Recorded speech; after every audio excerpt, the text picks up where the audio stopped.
For me, how I like to learn is I like to be in a really colorful environment that makes me feel safe and happy, and I can be a better learner. If a student does something really good, then they get excited. But if the kid does something wrong, then like tell them of what they did wrong and of what they should do next time. Something where a student can be comfortable and feel safe, and where a student can feel like they're actually learning something, where a teacher is explaining things more clearly. Quiet surroundings, no troublesome kids. In my 5th grade class, we were full of those, and it sucked. It's like how they come to school every day with a smile on their face, not really grumpy. It really makes kids feel like they're happy there, and they want to be there with their teacher, and they want to learn. Interactions with the student, and I don't know, just like make sure all the topics that you have in the lesson would be verbally and like very clearly stated to where no one would be like confused or anything about that. I think a good learning environment involves a lot of involves a happy atmosphere and with set rules, but not strict enough to make you feel uncomfortable or that you're being controlled by the system. You're more you're allowed to kind of make your own decisions, like not having set seating areas or being allowed to talk while you work, so that way it's a more relaxed atmosphere. Tell them to be fun. Bring activities if people are done with their work, and just have fun with it. Don't be stressed out. It's just kind of nice to, instead of just all like schoolwork or taking notes, maybe sometimes throw like a little activity in there that would help with the lesson. My 2nd grade teacher, and she loved books, and she always was helping, and she had this big reward party at the end of the year that was really fun. A social studies teacher he had only 3 rules to come, listen, and learn, pretty much. Freshman lit, and it wasn't that he didn't give a lot of homework, because he gave a lot of homework, and it wasn't that he was super easy. It's just that you could really relate to him, and he treated us like we were people instead of treating us like we were like kids. The worst teacher I've ever had was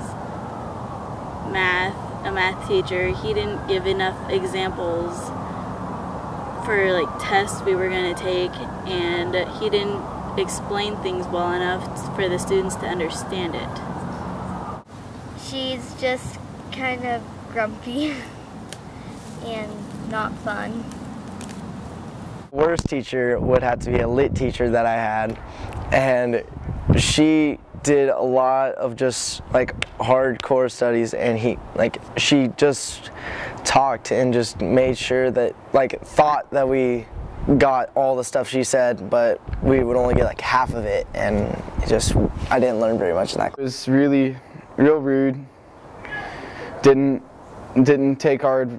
listen to us at all, and gave tons of homework, really strict, and he just came to clock in his hours and leave. It wasn't really for the job itself, it was just for the money for him.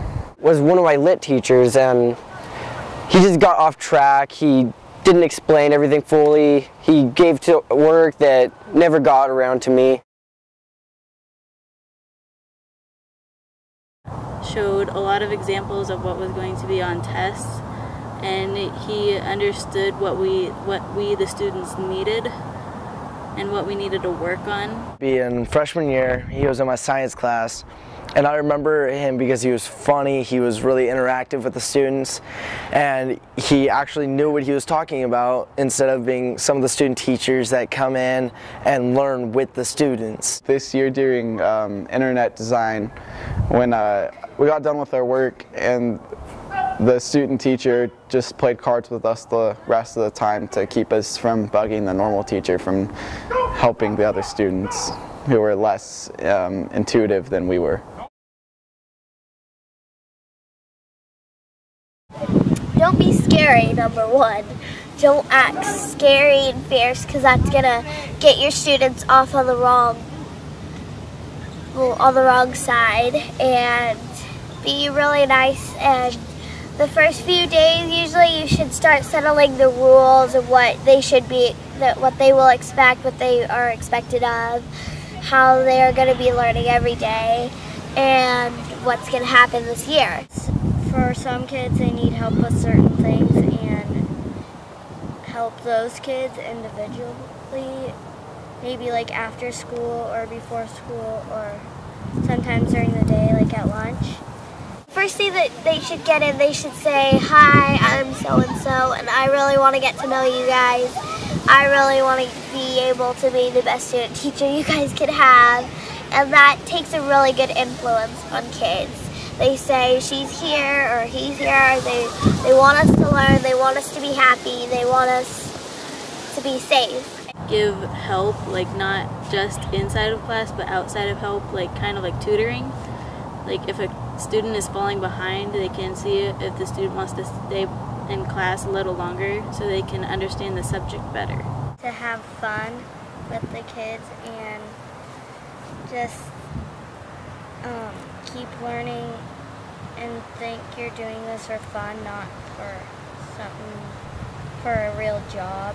And have to be communication. There's a lot of people that go into brand new classes and they're really nervous about how the students will like them, and a lot of students honestly would go in, and if there's like a quiet student teacher that just kind of sits out in the corner and does like grading work and stuff like that, we don't really generally like him as much, instead of him actually coming forward, like telling us about himself and just getting to know us as students and then us as people.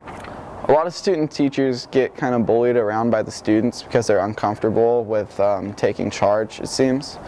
And so be friendly, but don't be too friendly. You're the teacher, you're not a friend. Instead of on some of the people like favoritism and stuff, just be more like honest with the students, like not trying to sugarcoat things, but just be more straightforward with it. And that would give us respect, because we wouldn't be like, "Oh, he's just trying to kiss up." They just come in and start acting like they are just the boss.